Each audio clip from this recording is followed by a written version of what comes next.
KT 통신망이 상당 시간 장애를 일으키면서 큰 혼란이 빚어졌습니다. KT 통신 서비스는 물론 카드 결제와 증권사 거래 시스템까지 작동을 멈춰서 전국적인 피해가 잇따른 건데 아직 정확한 원인이 밝혀지지 않았습니다. 임종인 고려대 정보보호대학원 교수와 함께 자세히 짚어보겠습니다. 교수님 나와 계시죠? 네, 안녕하세요. 임정인입니다. 예, 안녕하십니까? 네, 안녕하십니까. KT 통신망이 지금 한동안 작동을 멈췄습니다. 상당히 오랜 시간이었습니다.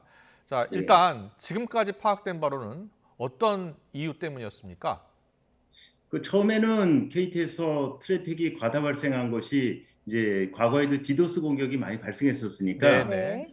디도스 공격인 것 같다. 그렇게 얘기했었고 그렇다고 하면 이제 우리 과거에 북한이라든지 이런 데서 디도스 공격을 많이 하지 않았습니까? 예. 그랬는데 이제 나중에 뭐 오후에 그게 디도스 공격이 아니고 라우터가 설정이 잘못돼 가지고 네. 트래픽을 과다 발생한 것 같다. 그리고 번복을 했는데 사실 왜 라우터가 이게 설정이 잘못됐는지 그 원인도 조사해 봐야 되고 좀 더 네. 알아봐야 됩니다. 네. 방금 그 설명하신 라이터 설정 오류라고 하는 게 이게 어떤 건지 좀 궁금합니다, 교수님. 저희가 이제 예를 들면 뭐 네이버에 접속하려고 하면 접속 신호를 보내면 이제 네이버 도메인 네임 시스템 DNA 서버를 통해 가지고 접속을 하는데 어떤 경로로 해서 가는 것이 가장 좋은 경로냐, 최적화 경로를 갖다가 라우터가 이제 설정을 해주거든요.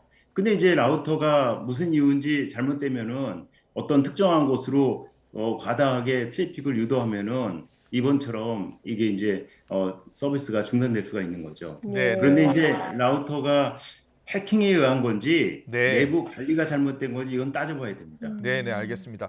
자, 우리 대한민국이 정말 한동안 대혼란을 겪었습니다. 인터넷이 마비되면 지금 우리 사회는 인터넷이 마비되면 큰 혼란에 빠질 수밖에 없는 그런 상황 아니겠습니까? 예.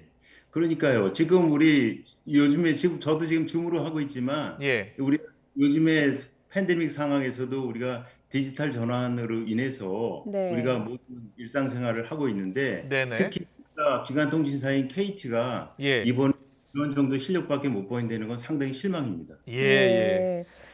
사실 뭐 이런 사태를 다시 막기 위해서 원인을 정확하게 파악하는 게 중요할 것 같은데 말이 말씀하신 대로 바뀌었잖아요. 디도스 공격이라고 했다가 라우팅 설정 오류 같다라고 했는데 원인 분석이 왜 이렇게 오락가락하는 겁니까?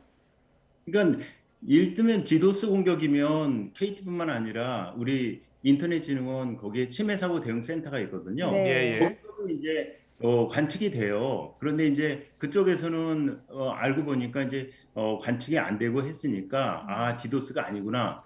그러면 디도스 아니면 이것이 이제 조금 더 심층 조사해 보니까 라우터일 가능성이 높다 그러는데 라우터가 지금 내부적으로 관리를 잘못해서 그런 건지 아니면 외부에 이제 해킹을 통해서 라우터가 오류를 일으키게 한 건지 이건 조사해 봐야 되는데 예. 뭐 요즘에는 이런 사이버 공격을이라든지 사고를 미연에 방지하는 건 쉽지 않은데 네. 사고가 발생했을 때 신속하게 복구하는 예. 레질런스라는 것이 중요한데 그런 점에서 본다고 하면 기관통신사로서 굉장히 부족한 점이 많았던 거죠. 그런데요, 물론 이런 사고가 나지 않는 게 제일 중요합니다만 지금 말씀하신 것처럼 신속하게 복구할 수 있는 그런 시스템이 갖춰져야 한다라고 이야기하셨습니다.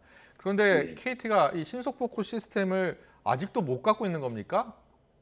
아마 있겠죠. 예. 있긴 있겠는데 이 사이버하고 관련된 문제는 이제 해킹에 의한 문제도 있고 내부적 오류에 의한 안정성 문제도 있는데 예. 어쨌든 위기 관리 시스템을 항상 계속 고도화시켜 가지고 왜냐면 지금 서비스가 계속 고도화되고 있잖아요. 복잡하게 융합화되고 있고 네. 그러니까 이러한 위기 관리 시스템을 계속 업데이트하고 점검하고 해야 되는데 그런 점에서 본다고 하면 KT가 좀 부족했던 것 같습니다. 알겠습니다. 뭐 KT가 위기 관리 시스템을 좀 업그레이드 계속 해왔어야 된다라고 말씀하신 지점이 2018년에 KT 아현지사 화재가 발생을 하면서 그 일대가 진짜 마비가 됐었거든요. 그래서 사후 보상도 이뤄지기도 했는데 이번에는 서울이나 수도권 일부 지역에 그쳤던 그 당시와는 달리 전국에서 피해가 발생을 했거든요. 보상 범위도 아주 커질 것 같거든요.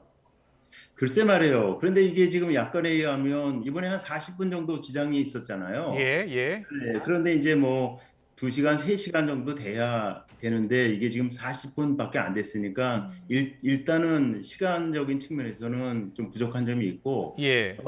이제 결제가 안 됐다든지 뭐 주식이라든지 이런 점에서 이제 구체적인 피해를 제시하면 보상을 해주겠죠. 그런데 더 큰 문제는 이제 우리 사회가 디지털 전환이 되면서 심지어는 의료 서비스조차도 전부 이 디지털 원격으로 전환이 되잖아요. 네. 그렇군요. 예.